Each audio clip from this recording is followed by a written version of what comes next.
ମୁଁ ଏତେ ଦିନ ହେଲା ଭିଡ଼ିଓ କରିପାରିନଥିଲି କାରଣ ମୋ ଦେହ ଭଲ ନଥିଲା। ତା ଭିତରେ ମୋର ବି ଏକ୍ଜାମ୍ ଥିଲା, ବାହାଘର, ବହୁତ ଟେନସନ୍ ଭିତରେ ମୁଁ ଭିଡ଼ିଓ କରିପାରିନଥିଲି।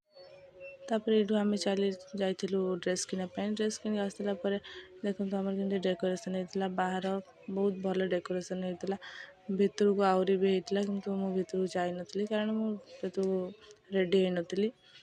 ବାସ୍ ମୁଁ ଅଧାରୁ ହିଁ କ୍ଲିପ୍ ନେଇକି ପଳେଇ ଆସିଥିଲି। ଭିତରେ ବି ମୁଁ କରିନି କାରଣ ମୋ ମୋବାଇଲରେ ଚାର୍ଜ ସରିଯାଇଥିଲା। ଇଏ ହେଉଛି ଦେଖନ୍ତୁ ମୋ ଦେଇ ଝିଅ କେମିତି ହେଉଛି ଦେଖନ୍ତୁ। ତାପରେ ଆମେ ଯାଇଥିଲୁ ଖାଇବା ପାଇଁ।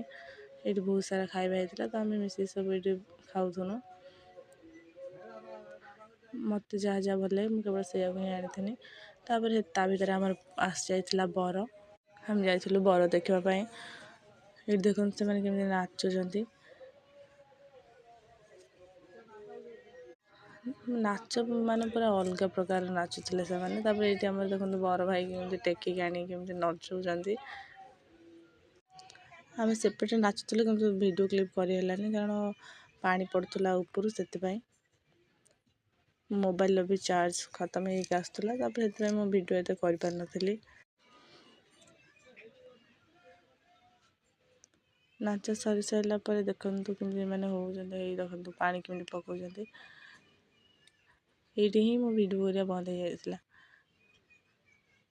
ତାପରେ ଏଇଠି ଦେଖନ୍ତୁ ଏମାନେ କେମିତି ନାଚୁଛନ୍ତି। ପୁରା ଅଲଗା ପ୍ରକାର ନାଚ ଏମାନଙ୍କର, କିନ୍ତୁ ମୁଁ ନାଚୁନଥିଲି। ମୁଁ ଠିଆ ହେଇ କେବଳ ଭିଡ଼ିଓ ହିଁ କରୁଥିଲି। ମୋତେ ବି ଡାକୁଛନ୍ତି ଆସନ୍ତୁ ନାଚିବ। ମୁଁ ନାଚିବିନି, ତମେ ନାଚ। ତାପରେ ବର ପହଞ୍ଚି ଯାଇଥିଲା ଆମ ଘର ପାଖରେ। ତାପରେ ତାକୁ ବାଟ ବରଣୀ କରିନେଇଥିଲେ। ଦେଖା ହେବ ଗୋଟେ ନ୍ୟୁ ବ୍ଲଗ୍ରେ। ସେଥିପାଇଁ ଚ୍ୟାନେଲଟାକୁ ସବସ୍କ୍ରାଇବ୍ କରିବାକୁ ଭୁଲିବେନି।